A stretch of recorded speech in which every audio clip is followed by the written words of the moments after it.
ലൂക്കായുടെ സുവിശേഷം 18-ാം അധ്യായം 1 മുതൽ 43 വരെയുള്ള വാക്യങ്ങൾ. ന്യായാധിപനും വിധവയും ഭഗ്നാശരാകാതെ എപ്പോഴും പ്രാർത്ഥിക്കണം എന്ന് കാണിക്കാൻ യേശു അവരോട് ഒരു ഉപമ പറഞ്ഞു. ദൈവത്തെ ഭയപ്പെടുകയോ മനുഷ്യരെ മാനിക്കുകയോ ചെയ്യാത്ത ഒരു ന്യായാധിപൻ ഒരു പട്ടണത്തിൽ ഉണ്ടായിരുന്നു. ആ പട്ടണത്തിൽ ഒരു വിധവയും ഉണ്ടായിരുന്നു. അവൾ വന്ന് അവനോട് എതിരാളിക്കെതിരെ എനിക്ക് നീതി നടത്തണമേ എന്ന് അപേക്ഷിക്കുമായിരുന്നു. പിന്നീട് അവൻ ഇങ്ങനെ ചിന്തിച്ചു, ഞാൻ ദൈവത്തെ ഭയപ്പെടുകയോ മനുഷ്യരെ മാനിക്കുകയോ ചെയ്യുന്നില്ല. എങ്കിലും ഈ വിധവ എന്നെ ശല്യപ്പെടുത്തുന്നത് കൊണ്ട് ഞാൻ അവൾക്ക് നീതി നടത്തി കൊടുക്കും. അല്ലെങ്കിൽ അവൾ കൂടെ കൂടെ വന്ന് എന്നെ അസഹ്യപ്പെടുത്തും. കർത്താവ് പറഞ്ഞു, നീതിരഹിതനായ ആ ന്യായാധിപൻ പറഞ്ഞതെന്തെന്ന് ശ്രദ്ധിക്കുവിൻ. അങ്ങനെയെങ്കിൽ രാവും പകലും തന്നെ വിളിച്ചു കരുന്ന തന്റെ തിരഞ്ഞെടുക്കപ്പെട്ടവർക്ക് ദൈവം നീതി നടത്തി കൊടുക്കുകയില്ലേ? അവിടുന്ന് അതിന് കാലവിളംബം വരുത്തുമോ? അവർക്ക് വേഗം നീതി നടത്തി കൊടുക്കും എന്ന് ഞാൻ നിങ്ങളോട് പറയുന്നു. എങ്കിലും മനുഷ്യപുത്രൻ വരുമ്പോൾ ഭൂമിയിൽ വിശ്വാസം കണ്ടെത്തുമോ? തങ്ങൾ നീതിമാന്മാരാണ് എന്ന ധാരണയിൽ തങ്ങളെ തന്നെ ആശ്രയിക്കുകയും മറ്റുള്ളവരെ പുച്ഛിക്കുകയും ചെയ്യുന്നവരോട് അവൻ ഈ ഉപമ പറഞ്ഞു. രണ്ടുപേർ പ്രാർത്ഥിക്കാൻ ദേവാലയത്തിലേക്ക് പോയി. ഒരാൾ ഫരീസ്യനും മറ്റേയാൾ ചുങ്കക്കാരനും. ഫരീസ്യൻ നിന്നുകൊണ്ട് ഇങ്ങനെ പ്രാർത്ഥിച്ചു, ദൈവമേ, ഞാൻ നിനക്ക് നന്ദി പറയുന്നു. എന്തെന്നാൽ ഞാൻ അക്രമികളും നീതിരഹിതരും വ്യഭിചാരികളുമായ മറ്റു മനുഷ്യരെ പോലെയോ ഈ ചുങ്കക്കാരനെ പോലെയോ അല്ല.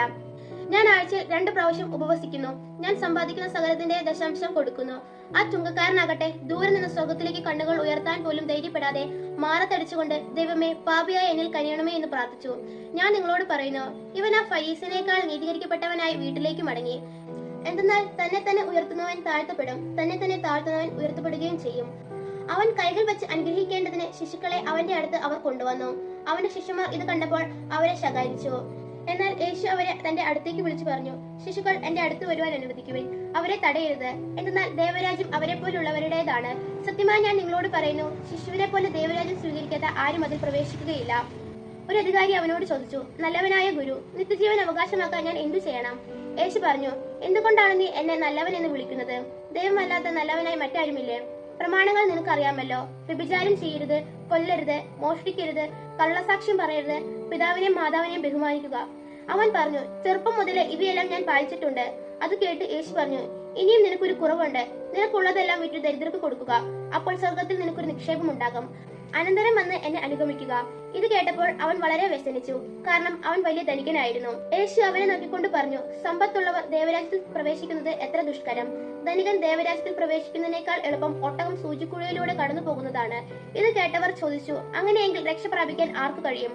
അവൻ പറഞ്ഞു, മനുഷ്യർക്ക് അസാധ്യമായത് ദൈവത്തിന് സാധ്യമാണ്. പത്രോസ് പറഞ്ഞു, ഇതാ ഞങ്ങൾ സ്വന്തമായവയെല്ലാം ഉപേക്ഷിച്ച് നിന്നെ അനുഗമിച്ചിരിക്കുന്നു. യേശു പ്രതിവദിച്ചു, സത്യമായി ഞാൻ നിങ്ങളോട് പറയുന്നു, ദേവരാജ്യത്തിനു വേണ്ടി വീടിനെയോ ഭാര്യയോ സഹോദരന്മാരെയോ മാതാപിതാക്കളെയോ സന്താനങ്ങളെയോ ഉപേക്ഷിച്ചവരിൽ ആർക്കും ഈ കാലത്ത് തന്നെ അവ അനേകം മടങ്ങു ലഭിക്കാതിരിക്കുകയില്ല. വരാനിരിക്കുന്ന കാലത്ത് നിത്യജീവനും. അവൻ 12 പേരെ